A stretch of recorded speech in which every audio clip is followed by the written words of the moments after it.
মুখ্যমন্ত্ৰী ডক্টৰ হিমন্ত বিশ্ব শৰ্মা ডাঙৰীয়াই যোৱাকালি সংবাদ মাধ্যমৰ আগত কোৱা দেখিলোঁ যে মাত্ৰ 3গৰাকী হিন্দু বাংলাদেশীয়ে অসমত নাগৰিকত্বৰ কাৰণে আবেদন কৰিছে। গতিকে 2024 চনলৈকে হিন্দু বাংলাদেশীক নাগৰিকত্ব দিয়াৰ যি সংশোধনী কেন্দ্ৰীয় চৰকাৰে আনিছে সেইটো অসমত ইস্যু নহয়, এইটো এটা নন ইস্যু। মুখ্যমন্ত্ৰী ডাঙৰীয়া, আপুনি অসমীয়া জাতিটোক বুৰ্বক বুলি ভাবে নেকি? অসমীয়া জাতিটোৰ যি স্বাভিমান, যি অসমীয়া জাতিৰ অধিকাৰ, তাক আপুনি কাঢ়ি নিবৰ কাৰণে এটা ষড়যন্ত্ৰ কৰি থাকিব আৰু অসমীয়া মানুহে নীৰৱে বহি থাকিব। আপুনি ৰাজপথৰ আন্দোলন দেখা নাছিলে কা আন্দোলনৰ সময়ত? সেইখিনি সময়ত অসমীয়াৰ ক্ষোভ, ঘৃণা আপোনালোকৰ বিজেপি চৰকাৰখনৰ প্ৰতি, আপোনাৰ প্ৰতি, সৰ্বানন্দ সোণোৱালৰ প্ৰতি আপুনি কি পাহৰি গ'ল? আপোনাৰ এই অহংকাৰ, আপোনাৰ এই ক্ষমতা লোভীয়া যি মনোভাৱ, তাৰ কাৰণে কিন্তু অসমীয়া জাতিয়ে বহুত কিবা কিবি ভৱিষ্যতে হেৰুৱাবলৈ গৈ আছে। অসমত অসমীয়াৰ আধিপত্য, অসমত অসমীয়াৰ ভাষা সংস্কৃতিৰ সুৰক্ষা অসমত থাকিব লাগিব। অসমীয়া খিলঞ্জীয়া জাতি জনগোষ্ঠীসমূহে অসমত সন্মান সহকাৰে, স্বাভিমান সহকাৰে জীয়াই থকাৰ অধিকাৰ পাব লাগিব।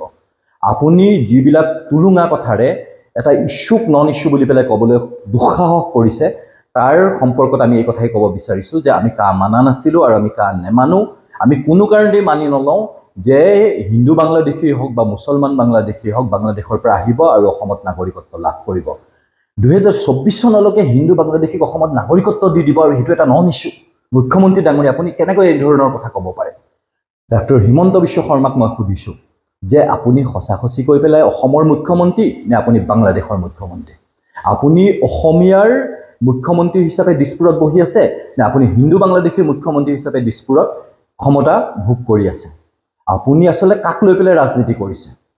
আপুনি যেতিয়া ইতিহাস লিখা হ'ব, আপোনাক কিন্তু এগৰাকী কলংকিত, জাতিদ্ৰোহী, মিথ্যাচাৰী, সুবিধাবাদী ৰাজনীতিক হিচাপে ইতিহাসে চিহ্নিত কৰিব।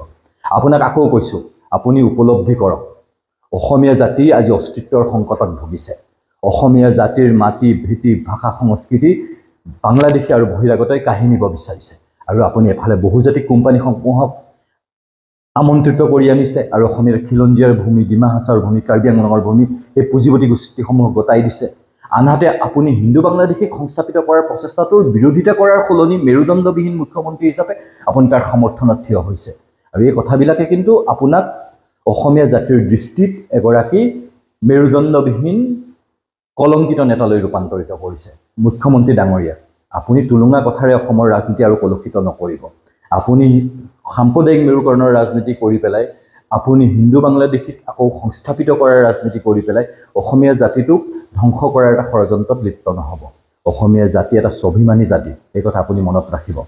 আপুনি পাহৰি নাযাব যে অসমীয়া জাতি যদি ৰাজপথলৈ ওলাই আহে তেতিয়াহ'লে আপুনি দিছপুৰত আৰু বেছিদিন ৰাজপথত থাকিব নোৱাৰিব। আজি কাৰ আমি বিৰোধিতা কৰি আহিছোঁ, কাৰ আমি বিৰোধিতা কৰিম, আমি কোনো কাৰণতেই 24লৈকে নাগৰিকত্ব দিয়াৰ, হিন্দু বাংলাদেশীক নাগৰিকত্ব দিয়াৰ যি সংশোধনী কেন্দ্ৰীয় চৰকাৰে আনিছে সেই কথা আমি সমৰ্থন কৰিব নোৱাৰোঁ। কাৰণ আমি অসমীয়া জাতিটোক ভাল পাওঁ, অসমক ভাল পাওঁ। আপোনাৰ অসমক ভাল নাপাব পাৰে, আপোনাৰ দলটোৱে অসমক ভাল পাব নোৱাৰিব পাৰে, অসমীয়া জাতিটোক আপুনি আৰু আপোনাৰ দলটোৱে ভাল নাপাব পাৰে, কিন্তু আমি ভাল পাওঁ। আমি অসমীয়া হিচাপে গৰ্ব অনুভৱ কৰোঁ। আমি হিন্দু বাংলাদেশীক লৈ, মুছলমান বাংলাদেশীক লৈ ৰাজনীতি কৰাৰ কথা চিন্তা কৰা নাই। আমি চিন্তা কৰিছোঁ যাতে অসমীয়া জাতিটো মেৰুদণ্ড পোন কৰি পেলাই বিশ্বৰ দৰবাৰত স্বাভিমান সহকাৰে সসন্মানে জীয়াই থাকে।